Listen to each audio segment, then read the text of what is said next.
नमस्कार बालमित्रांनो, शब्दवेल क्लासेसमध्ये तुम्हा सर्वांचे स्वागत. मराठी व्याकरणामध्ये विरामचिन्ह या घटकाला अत्यंत महत्त्व आहे. योग्य ठिकाणी विरामचिन्हाचा वापर केल्यामुळे भाषेला अर्थ प्राप्त होतो आणि वाचन अधिक स्पष्ट होते. विराम. विराम म्हणजे थांबणे. विराम.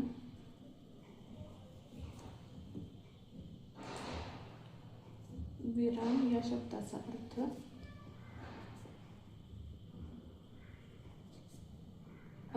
थांबणे असा आहे.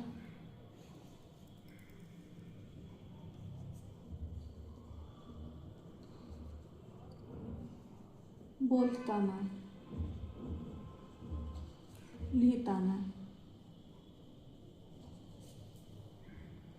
किंवा संभाषण करताना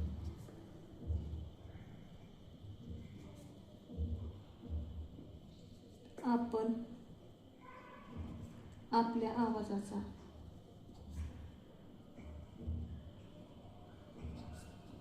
चढ उतार करत असतो.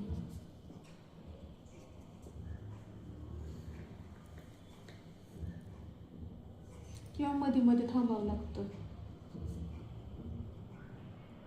अधूनमधून थांबावे लागते. यालाच विराम घेणं असे म्हणतात.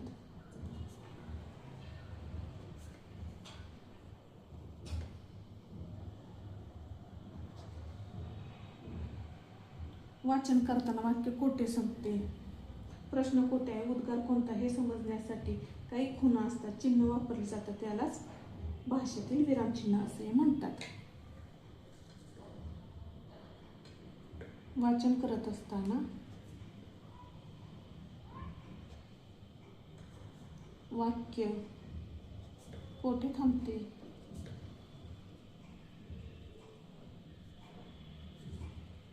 प्रश्न कुठे आहे,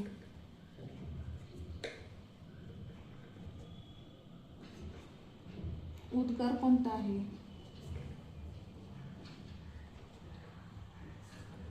हे समजून घेण्यासाठी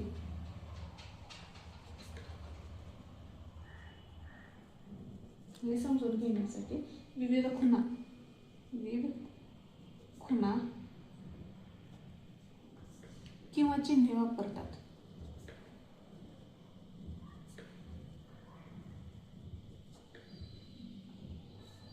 यांनाच भाषेतील विरामचिन्ह म्हणतात.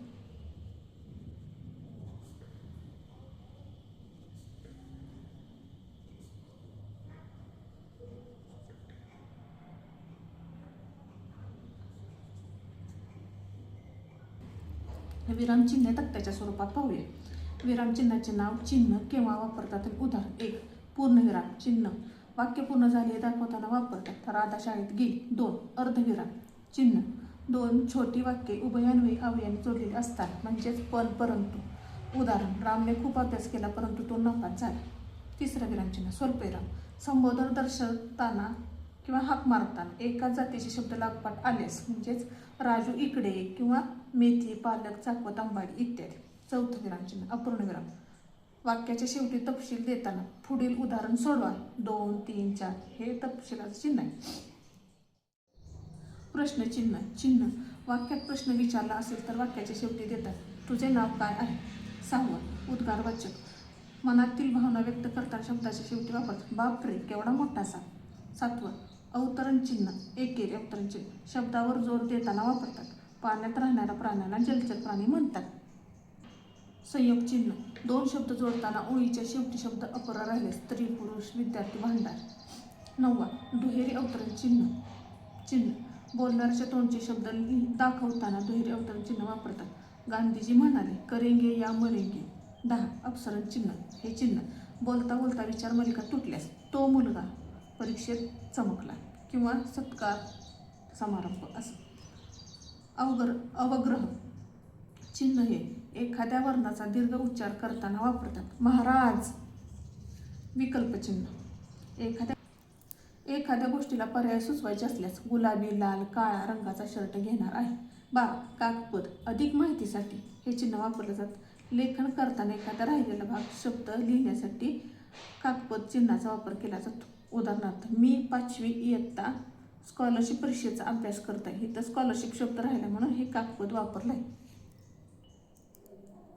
एकेरी दंड.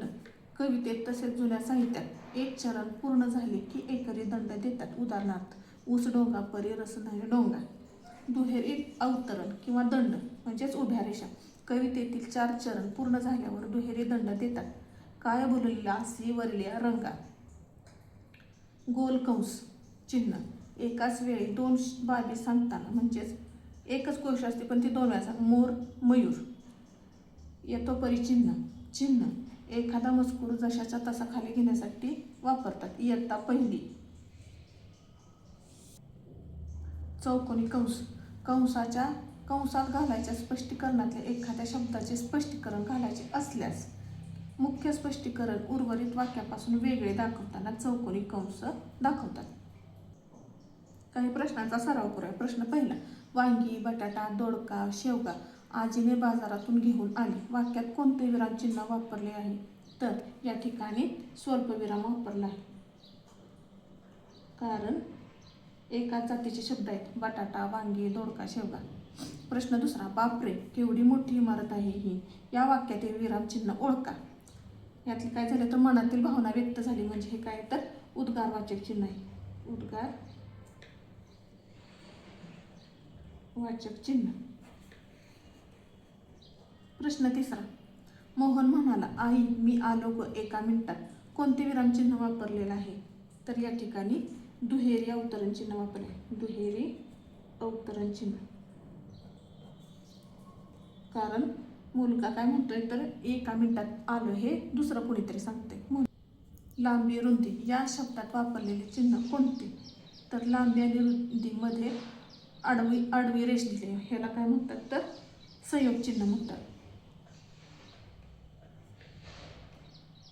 म्हणजेच 2 शब्द जोडताना ओळीचा शेवटी शब्द अपर राहिलाय म्हणून लांबी रुंदी.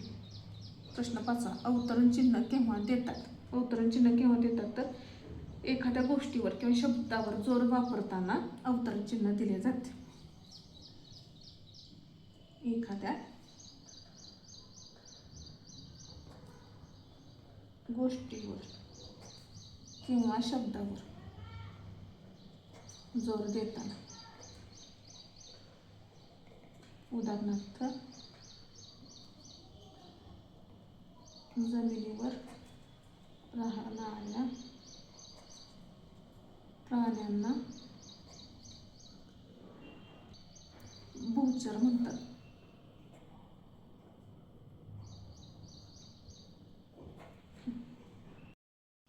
तर आज आपण शिकलो विरामचिन्ह म्हणजे काय, विरामचिन्हाचे प्रकार, विरामचिन्हाचा वापर कसा करायचा.